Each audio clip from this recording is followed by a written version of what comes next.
look at my life. 24 and there's so much more.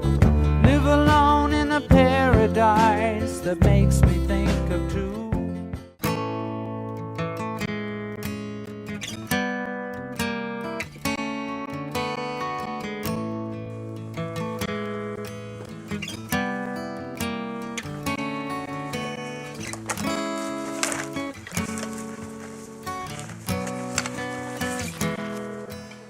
Where have you been? You were supposed to be here by 9:30.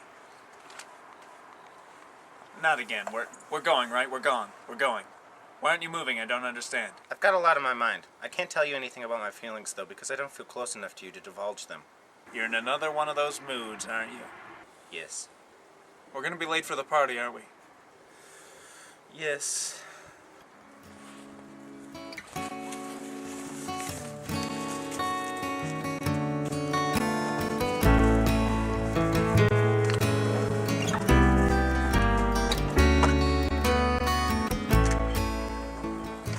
I keep telling you, when you're in one of these moods, I don't really want you here. I like to cultivate the thumper mentality. If you can't say nothing nice, don't come to your friend's house. You want a drink? Sure, that'd be nice.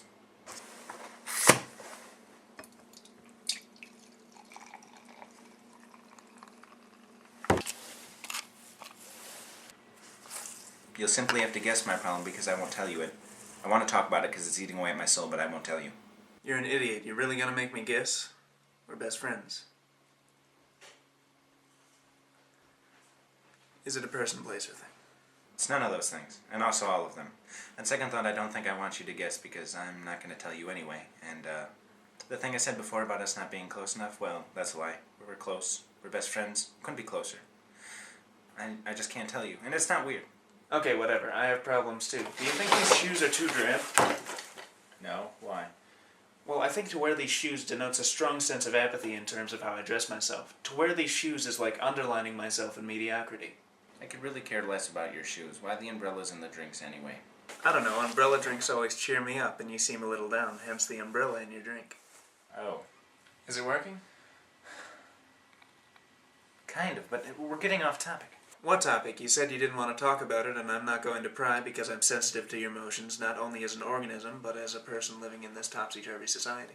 You're right, if I don't want to talk about it, I should just stop talking about how I don't want to talk about it.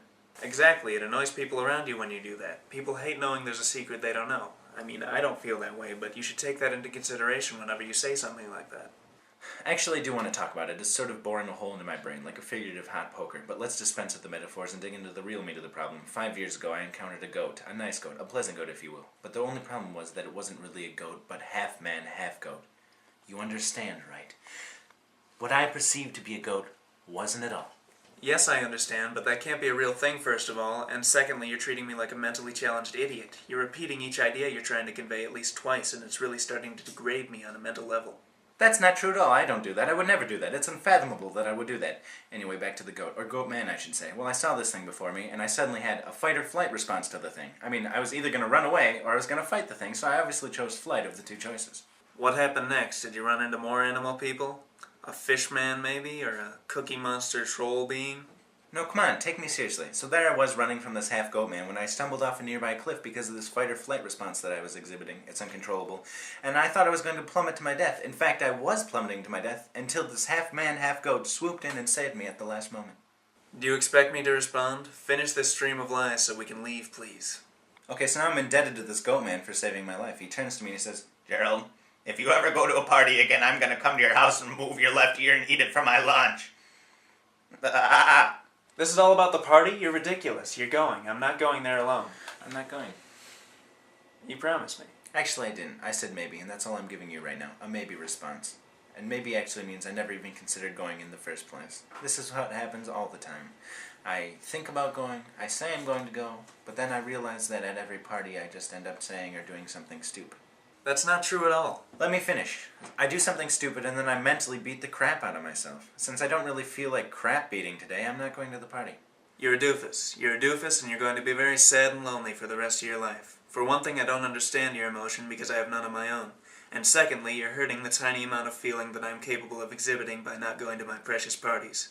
I'm leaving, I'm going to Foot Locker, I'm changing my shoes, and I'm going to the party. Goodbye, you selfish, arrogant, self-made martyr.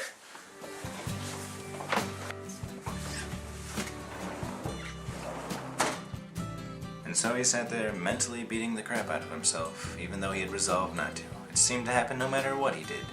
It was a vicious cycle. And I'm talking to myself. If they were right, I'd agree. But it's them they know, not me. Now there's a way, and I know